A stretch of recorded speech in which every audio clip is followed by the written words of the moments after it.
Hi everyone, I'm Kara. I'm a fourth year student in Arts and Contemporary Studies, which is basically a hybrid of history and philosophy. I'm a first generation settler as my mother is an immigrant from Jordan and my father is an immigrant from Italy. From my mother's Arab heritage, an issue that's become close to my heart is the Israeli occupation of Palestine, which is the topic that I chose for this assignment.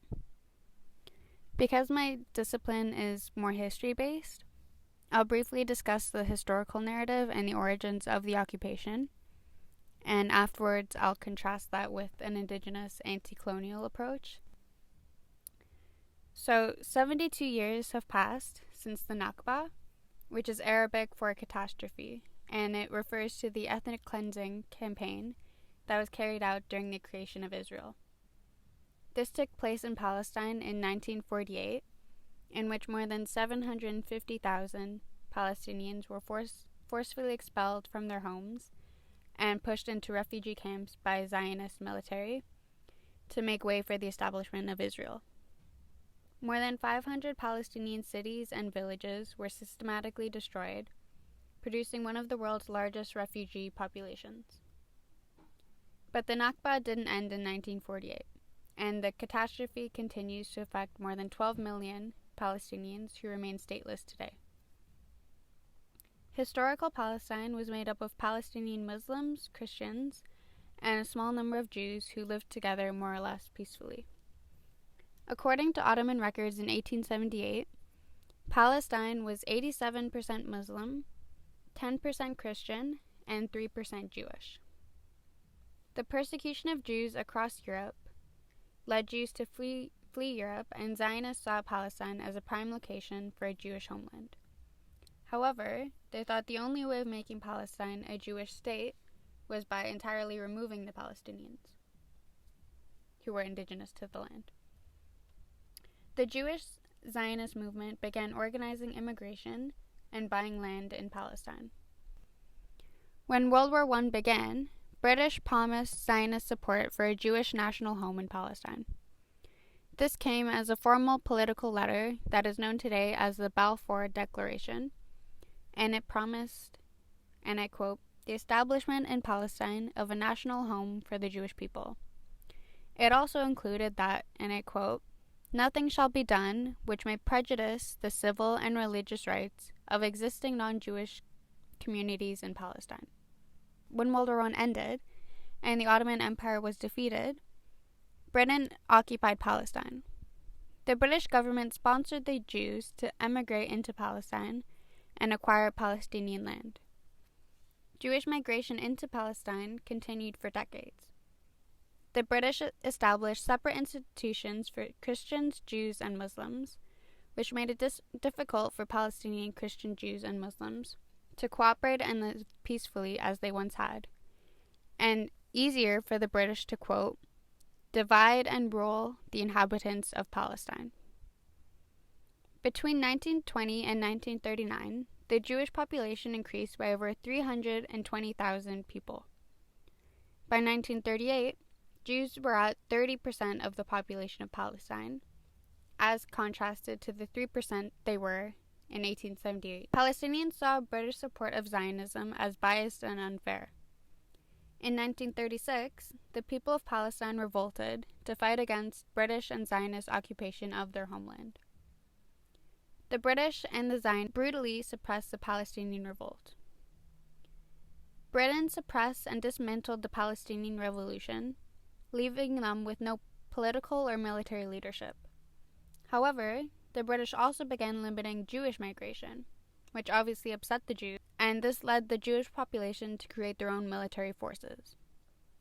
Zionist militia began carrying out bombing attacks against both the British and the Palestinians to dispel them from the land. In 1947, the British announced that they'd be ending their mandate on Palestine. The file on Palestine was then transferred to the United Nations, who suggested dividing Palestine into an Arab and Jewish state. The United Nations partition plan for Palestine wanted to separate Palestinian and Jewish states, calling for two states that were roughly equal in size. But Palestinians saw Palestine as an indivisible homeland and couldn't stand to see their beloved country split into two. The division would also make Palestinians a minority in the country. As the British were preparing to leave, the new Jewish population, who was heavily armed, began taking over and started ethnic cleansing the Palestinians. Zionists began taking over major cities and hundreds of villages, forcing thousands of Palestinians into neighboring countries. The British ended their mandate on May 14, 1948, leaving all of their tanks and armored weapons to the newly created State of Israel, which is why today Israel has such a strong army. As Zionist Jews declared the State of Israel on May 14, 1948, the surrounding Arab nations attempted to liberate Palestine. During the Arab-Israeli War, Israel grew beyond the United Nations partition lines by destroying Arab villages and further reducing the Palestinian population. By April 1949, more than 500 villages and 10 cities were captured by the Israelis. Over 750,000 Palestinians were expelled from their homes and became refugees in the surrounding Arab countries. And over 15,000 Palestinians had been murdered by the Israelis. Today, Israel occupies the whole of historic Palestine. Israel's continued to build illegal settlements on occupied Palestinian territories. Palestinians in the West Bank live under military law rather than civilian law, which subjects them to checkpoints, curfews, arbitrary arrests, and arbitrary killings. They need permits from the military governor to be able to work, attend school, and travel to and from these places. Palestinians in Gaza live under a blockade imposed by Israel. Palestinians have also been prohibited from using the land agriculturally to sustain themselves. The water and electricity resources of Palestine are fully controlled by Israel, with many Palestinians living with no clean water or electricity, similar to Indigenous people here in Canada who are demanding clean water rights. Gaza is said to be unlivable today. Today, there are approximately 1.6 million Palestinian citizens of Israel, comprising less than 20% of the total Israeli population. The State of Israel continues to defy international law and commit human rights violations. In violation of international law, Israel bars the Palestinian refugees from returning home. And today, the IDF, which is the Israel Defense Forces, continues to murder unarmed Palestinians daily. My discipline analyzes historical narratives, but as we all know, history is not neutral nor objective. Because both the United States and Canada has always supported and sympathized with Israel rather than Palestine, we rarely ever look at the history from the Palestinians' perspective, nor look at it as an issue of settler colonialism. Much of the historical papers I've read from my program on the Israeli occupation have tried to remain neutral, and they've declared the occupation as a problem of competing nationalisms, that between the Israelis and the Palestinians, without ever addressing the inequalities nor power imbalance between the two. Rather than seeing it as a problem of competing nationalisms between Israelis and Palestinians, an indigenous approach would view this as a colonial problem, whereby the powerful assert dominance over the powerless through military aggression and cultural genocide.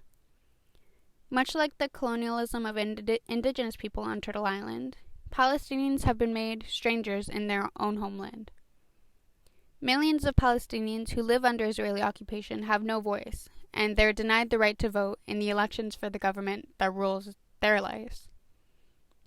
Ultimately, they want liberty and freedom from the river to the sea, which refers to my painting.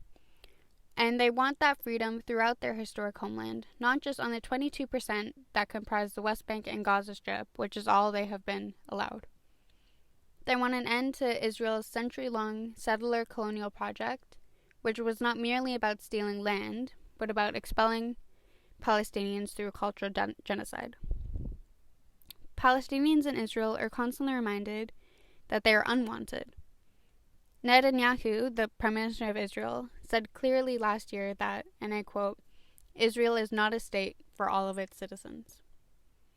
My painting illustrates how Palestinians today continue to demand their right to return to the homes that they have been displaced from. For them, the Nakba, which means catastrophe, has been happening for 72 years and will not end until this right to return home is granted. The phrase that is used in my painting, "From the river to the sea, Palestine will be free," is essentially a call for the decolonization of Palestine. Because historic Palestine was a majority Muslim population, I chose to have the woman in my painting wearing a niqab that is made up of the Palestinian flag. Because much of the Israeli propaganda that I've heard is about Israel liberating and westernizing Palestinians from their so-called backwards, oppressive religion and regimes, I wanted the woman in the painting to be wearing a niqab not as an expression of oppression, but of freedom, and a statement that she will not be stripped of her culture. I also wanted to portray strength in her eyes to show that Palestinians have endured the unjust colonization and dispossession of their land for 72 years, but will not give up in their fight for freedom and decolonization. This assignment has allowed me the opportunity to reflect on how privileged I am to have not been displaced from my home the way that Palestinians and Indigenous Canadians have. It has also shown to me how important it is to learn from Indigenous knowledge, which in this case is Palestinians, rather than settlers and oppressors, which in this case would be the Israeli state. It has also incidentally shown me how much of an impact colonial education has had on me, because doing something creative, rather than writing my millionth essay, was really challenging for me, not only because I'm not particularly artistic, but also because I had to confront the emotional toll that colonialism has had on both Palestinians and Indigenous people in Canada.